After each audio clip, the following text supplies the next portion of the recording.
Good evening, everybody, and welcome to another edition of the Sports Exchange. My name is Scott Morgan, Rock the Motor City Madmouth, and yes, he's the three of us, okay?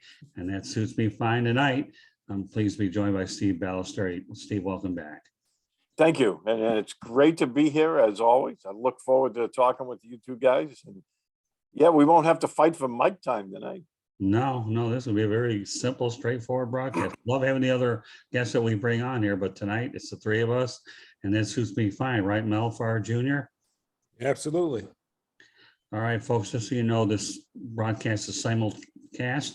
You can find it on the South Florida Tribune YouTube channel. And to see all our videos, go ahead and subscribe to the South Florida Tribune YouTube channel. If you want to hear it, you're in a bus station, you're in a doctor's office, wherever you're at, you can also do so via Spreaker, Spotify, Apple, Google, iHeartRadio, or wherever you get your podcast. And for that matter, it's also on the South Florida Tribune website, which is www.southfloridatribune.com. Well, we have a pretty interesting show tonight, a very, very lighthearted one. And I thought since there's so much coaching changes going on that we don't have a lot of final ideas on right now, we're going to do something a little bit different for all three of us. Ever heard of Rocky Balboa and Rodney Dangerfield, Steve and Mel? Yes, I have. Oh, I was a big fan of Rodney back in the day. Well, we're going to go ahead and tie a couple of quarterbacks to those names. And so I encourage you folks to go ahead and listen to this broadcast and watch it, because we have two very identifiable quarterbacks that are currently in the Final Four right now as we head toward championship week.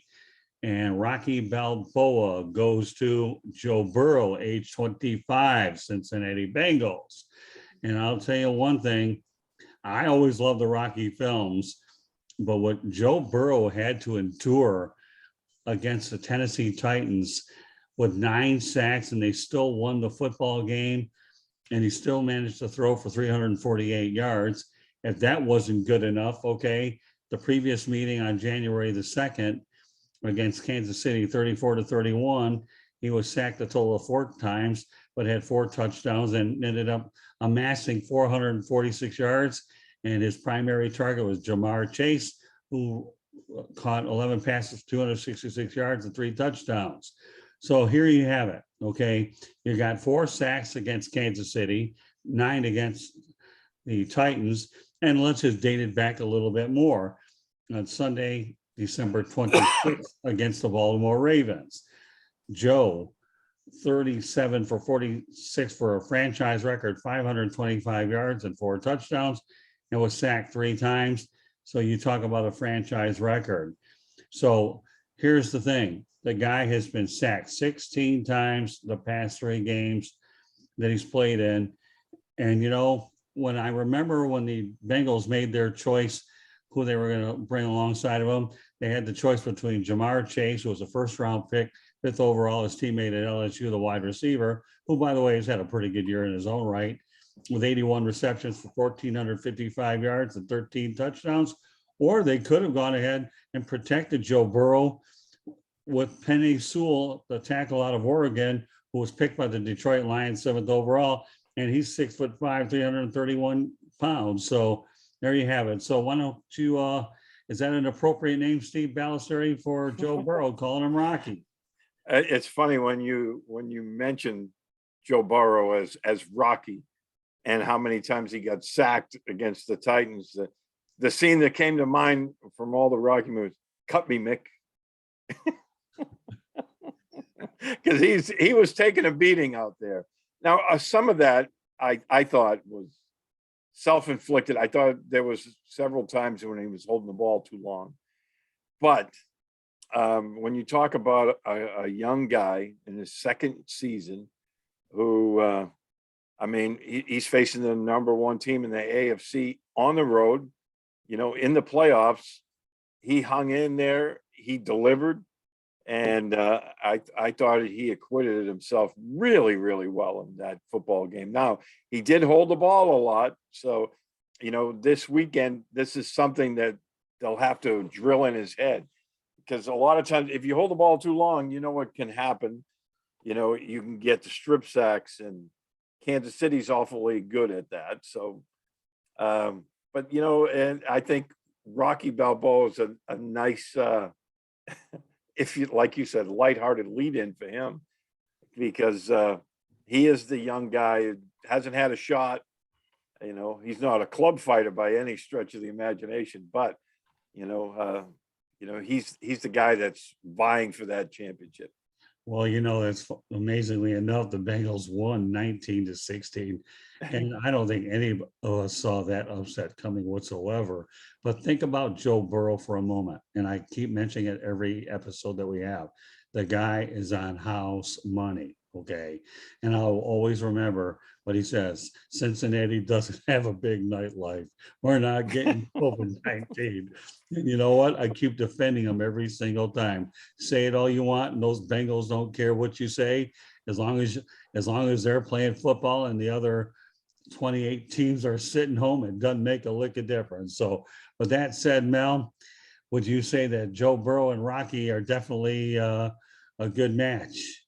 Yeah, I mean, there's no quit. There's no quit in Rocky, and there's obviously no quit in this kid. And you have to be impressed with this kid after he transferred, from Ohio State, because he didn't get an opportunity to play there, and the things that he was able to accomplish down there at LSU, and then to become the #1 overall draft pick. And he just seems like a good kid.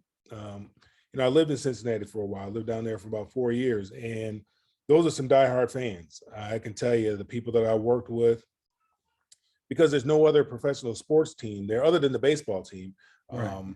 which they're crazy about the baseball team as well. But football, they live and die those Bengals. I mean, I got a good buddy of mine, one of my kids' godparents. He played for the Bengals. He's still down there. He's in the front office down there. So, I'm happy, because at least they've been to the dance. One thing about Michigan, us from Detroit, we don't know what that is like. They've had the opportunity to experience it, but he's an impressive kid. You look at him, he might hold on to the ball a little bit longer, but it's because he's trying to make plays. He's not the most fleet of foot guy, but obviously he knows what he's looking at when he looks out there across the field and looks at that defense, and he's trying to make plays. He's holding on to the ball because he's trying to make plays.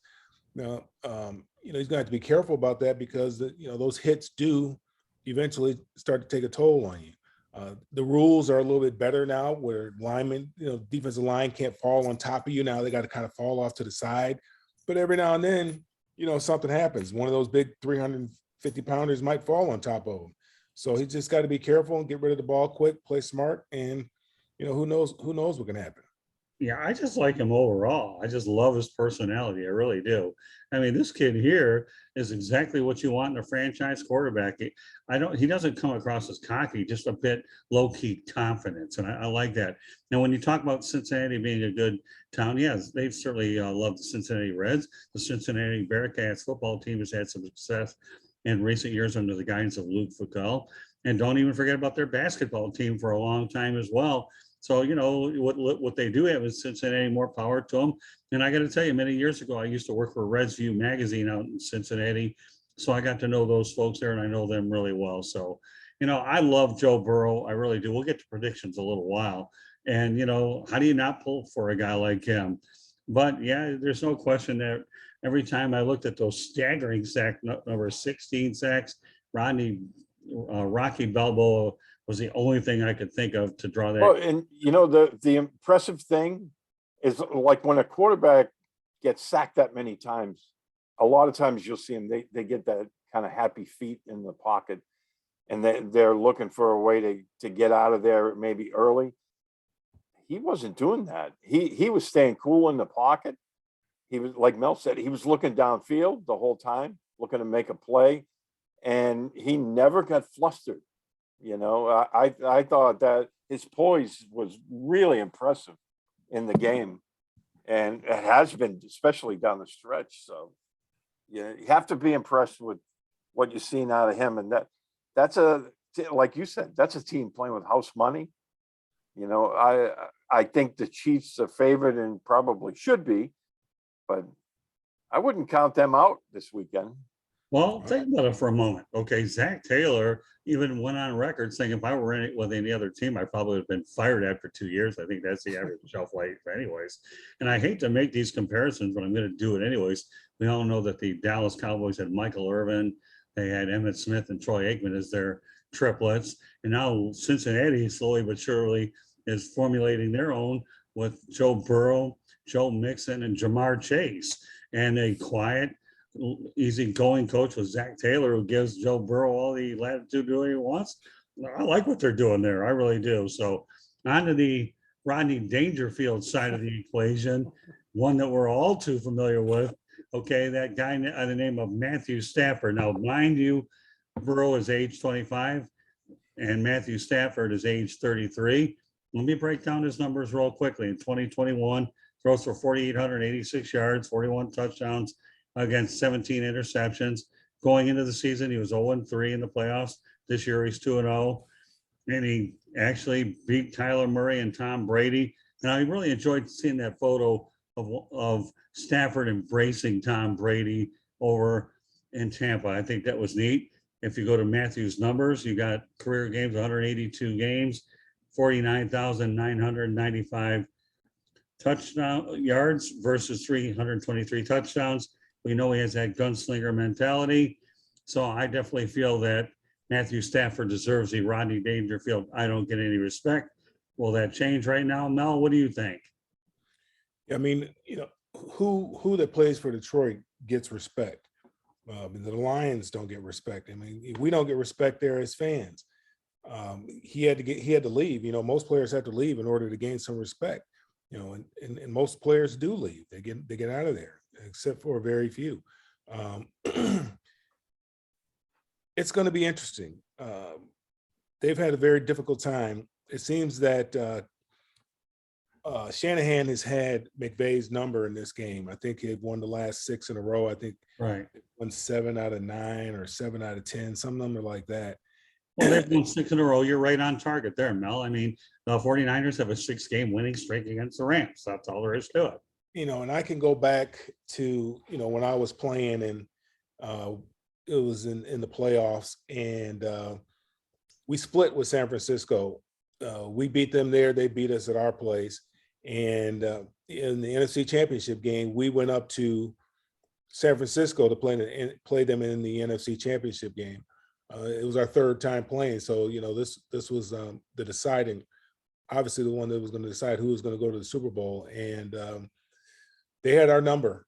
We thought we had their number up there, but they had our number that particular day. And we had to, it was a tough road for us to get in the playoffs. But, I've been listening to all the pundits talk and I'm listening to Sean McVay.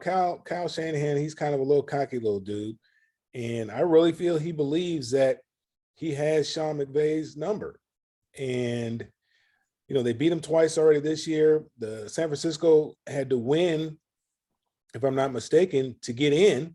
That knocked New Orleans out. And, they've gone on a heck of a run.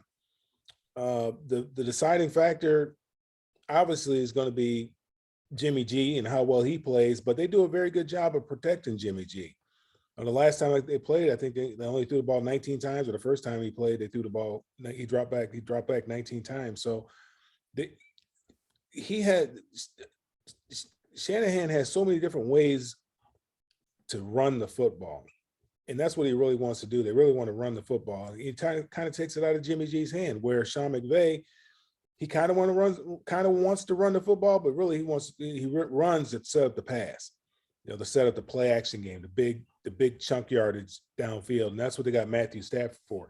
The key is going to be whether or not Matthew Stafford eliminates some of the mistakes that he's prone to make, which is, obviously turning the ball over or putting the ball on the ground if he tries to get outside the pocket or buy a little extra time.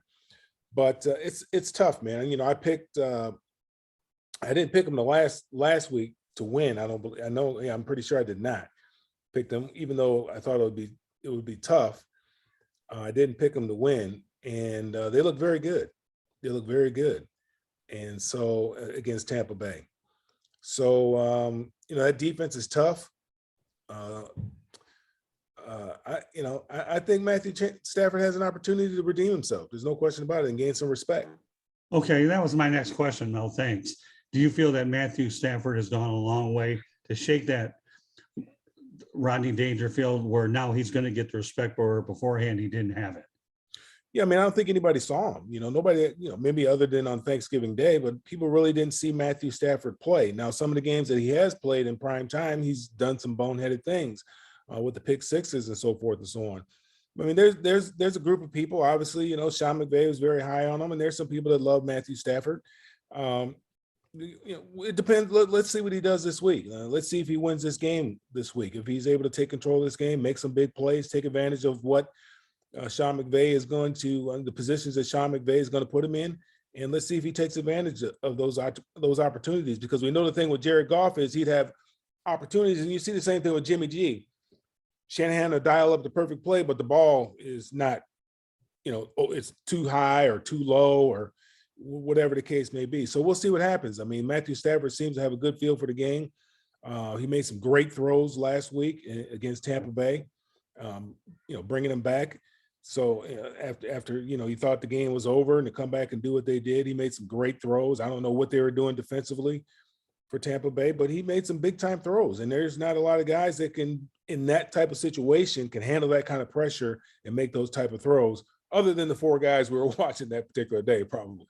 Well, amazingly enough, he made a living with the Lions being Mr. Comeback. Here, though, he picked a good moment against the Tampa Bay Buccaneers, a team that was probably favored in this game to repeat the defending champions. And yeah, that throw to Cooper Kupp, sending up that field goal. I guess you want to talk about Hollywood endings, at least that day, he certainly had it. But Steve, go ahead. Where do you want to go with this? So does Matthew Stafford deserve the Rodney Dangerfield distinction? And is he close to getting rid of it? Yeah, I'm waiting for him to pull up in his boat like in the Caddyshack movie. So, that's a good Rodney moment there. But yeah, he's gone a long way of dispelling some of that, the criticism that he has gotten in the past. I mean, he's looked really good 2 games in a row. And, I thought Tampa's defense was really going to give them a lot of problems. And that first half, they were just eating them up. And then in the second half, his players around him started fumbling the ball left and right. That's what allowed Tampa to come back. And, when Tampa tied it up, I was thinking that they were going to win the football game. And then for Stafford to make that throw to Cooper Kupp, that was clutch right there. That was big time clutch. I mean, you're on the road. You just lost a 24-point lead, and everything's going against you at this point for him. And that was a beautiful throw too, right on the money, and set them up for the win. I think that was huge for him. I don't know if it completely got the monkey off his back, because, that was the divisional game. This will be the big one going against the 49ers. But like Mel was saying, I like the Rams offense in this one, because I think if that 49ers defense has a weakness, it's their boundary corners. And, the Rams have the players that can take advantage of that. Well, amazingly enough, we did a show on Stafford and Goff recently. So I almost feel like this whole thing is still playing out as we speak, as we lead toward Championship Sunday.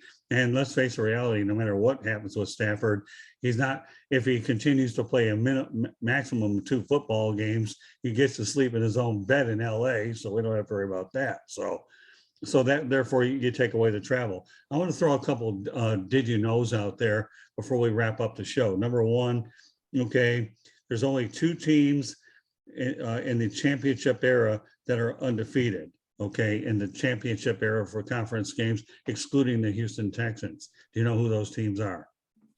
2 teams are undefeated? Yeah. Well, I would guess, since we're talking about it, I would guess San Francisco is probably one of them. I'm talking about the conference championship games. Now, that's what I'm saying, in the conference championship game. And I'll throw a little hint your way because this one really doesn't count. Cincinnati too, right? Well, okay, there you go. But Houston is undefeated because they never played in one. But I'm not tricking you there. Okay. But hey, this is some information. We want to make sure our listeners and viewers have a chance to learn some. But yes, Cincinnati's one of them at 2-0. You know the other team? The New York Giants are 5-0 in conference championship games. And Cincinnati is 2-0. And you know what? And to make it even more interesting in this tournament, the two times they've won, they've played the San Francisco 49ers in the Super Bowl 16 at the Pontiac Silverdome. And then they won another one here. I was there. Yeah, were you? Yes. Yeah, I actually way up top. But I was so there. I guess when you talk about some ironic did you knows, and things really go full circle with this show here tonight. Here we have it, a Final Four. You got Cincinnati, San Francisco, LA, and Kansas City. The second Super Bowl between the 49ers and the Bengals was the John Candy game. Was it? That was the John Candy game when they were backed up. I think they were on their 8-yard line at the 2-minute warning. And that's when they went to the TV timeout and they were so close to the end zone. Joe Montana saw John Candy in the end zone seats there, and he made a big deal of it. And I remember seeing a clip after several years afterwards. Harris Barton was one of the 49ers offensive linemen. I think he might have even been a rookie that year. But he was a young guy. He was still very early in his career. And he was like, we were all hyped up, the 2-minute warning, and Joe's making a big deal. Hey, there's John Candy. And he was like, and right then we started looking at each other. And I think he said it was Randy Cross that looked at Harris Barton and said, Joe isn't fazed at all by this. We're going to win. And he said, and they looked over and the Bengals defense was watching Montana, and they were they had a look on their face like, uh-oh. Well, amazingly enough, if my memory serves me correctly, I believe Ken Anderson was the quarterback for the Bengals, right? During that first one against Joe Montana. And wasn't Montana Boomer was the second one. Right. Okay. So there you go. So now Joe Burrow has a chance to join Boomer Esiason and Ken Anderson as a player to go ahead and lead the Bengals to the Super Bowl. Just, it's amazing how some of these stats come full circle. We have a Final Four, and yet Kansas City is probably expected to hopefully potentially get there. We'll get to predictions in just a moment. So, so I guess when we put it all in perspective, what do you think, guys? Do you think we've definitely hit it pretty well? Rocky Balboa against Rodney Dangerfield this week? Well, you had me going there when you first said that. I mean, because you were like, yeah, we're going to be talking about Rocky Balboa and Rodney Dangerfield. And I was like, I have no idea where he's going with this. Well, come on, Steve, you've been doing this with me a long time. When have you ever really figured out what I was doing with this thing anyway, right? Except you're a true pro and you trust me to do the right thing. And I thank you for the faith you instill. But you know what? I've been in this business for 42 years. And if I have a boring show, shame on me. And when I have great people working with it, it's that much better. But yeah, so here you have it, folks. Rocky Balboa and Rodney Dangerfield featuring here in championship weekend. So as we put a button on this show, I'm going to ask my two partners tonight to come up with predictions, and I'll come up with them as well. So with that said, okay, let's go ahead. The Cincinnati Bengals and the Kansas City Chiefs. Mel Farr, tell me who you got. As much as I like how Cincinnati has been playing, you like the physicality of that team. You know what they had to go through playing in the conference that they played in, that you had to be physical, you had to be tough when you're playing the Pittsburgh Steelers and you're playing the Baltimore Ravens. I think the Kansas City's on a mission. I think they have bad taste in their mouth from last year.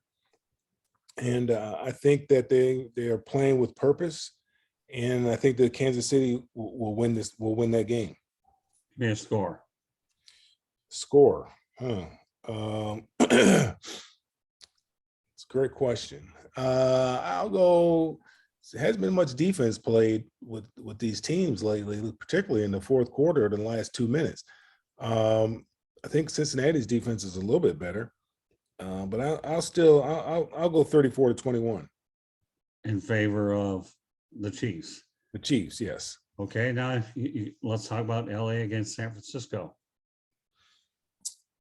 Man, this is a tough one, I tell you, because it just seems like Shanahan has all the answers. here we're trying to go, and I know that's in McVay's head right now. Or Shanahan might be living free right now in McVay's head. He probably can't even go to sleep right now thinking about, he hasn't beat this guy. They're buddies and so forth and so on. They go way back. They've been on coaching staffs together. I think this is the time the Rams get over the hump. I'm going to go with the Rams, and I'm going to go with the Rams 28-24. All right, Steve, you're up next. Yeah, I like Kansas City in this one. I think, if you look back at last week's game, I thought the Chiefs defense, the thing that really hurt them was when Josh Allen started to scramble. And that opened up a lot of avenues for them. I much as I like Joe Burrow, he's not that kind of a guy. So I think Kansas City's defense will play better this week. But I think it's going to be close. I look for a higher scoring game as well. I think it'll be a, one score game. I like Kansas City in this one, 35-27. Fair enough. Okay. And then the Rams, all week I've been reading about, the Niners have beaten the Rams, 6 times in a row and all this. And I go back to the 85 Patriots team that hadn't won in Miami in, I think it was 15, 16 years. And they usually were blown out when they were going down there. They went down there in the AFC Championship game to play against the Bears, and they beat Miami 31-14. I think the Rams solved the puzzle this week. I think they win 34-20. Okay. All right. I'll throw mine out there for whatever they're worth. All right. I'm actually going to go with Cincinnati to win this one 31-28. There may not be any nightlife in Kansas City either, but there's an awful lot of barbecue out there. And even though Arrowhead will be loud, I don't know. I'm riding the Joe Burrow Kool-Aid, and I'm really rooting for the guy to get there. It would be really neat to see him finish the job. So 31-28, Kansas City. I'm sure you guys probably be right, but I don't care if I am right. I won't stop talking next week. That's for sure. Not that I do anyways. As for the other one, LA against San Francisco, I'm going to go 29-21 or 28-21 in favor of the Rams. So I'm predicting a Super Bowl between the Bengals and the Rams. And yes, for those folks out in Cincinnati, once upon a time, the Cincinnati Reds and the Dodgers used to be in the same division, but it'll be interesting to see if these two football teams are connected in the Super Bowl. And by the way, they'll still be playing in LA anyway. So, what can I tell you? This has been an awful lot of fun. Just the three of us tonight talking about tying two folk heroes in Hollywood to two quarterbacks that have had fine stories. And we'll just see how it all plays out. So meanwhile, with that said, Steve Balestrieri, why don't you let everybody know how they can get a hold of you? Yes, you can find me on Twitter at SteveB7SFG. I write for PatsFans.com. I'm also on Instagram, Facebook, and all that social media stuff. I also write as a national security columnist about military and politics for 1945.com. All right, Mel, you're up. Yeah, I'm reaching all the social media, Facebook, Instagram, Twitter, LinkedIn at Mel Farr Jr. Email address melfarrjr@gmail.com. Find out what we have going on here in Atlanta and also in Detroit at melfarr.org. Very good. And as I mentioned at the top of the show, and I'll say it again, the video portion of this broadcast is on the YouTube channel, the South Florida Tribune YouTube channel. Please subscribe, and then you'll be able to get all the videos and the alerts as they are posted. If you want to hear the audio portion of the show, you can do so on Spreaker, Spotify, Apple, Google, iHeartRadio, or wherever you get your podcasts, or you can access it to the website, www.southfloridatribune.com. You can find us on Twitter at Tribune South. And if you want to email us, feel free to do so at southfloridatribune@gmail.com. Once again, Mel, Steve, two of my favorite people, my buddies, and I always enjoy every opportunity we get to spend working together. And I can't think of two better people to work with than you guys. So I know we're going to have a lot of fun over the weekend. being able to watch the football. I'm certainly holding on to the sheet to see whether I eat crow or whether I don't, although who cares? I'm still looking for some good football over the weekend.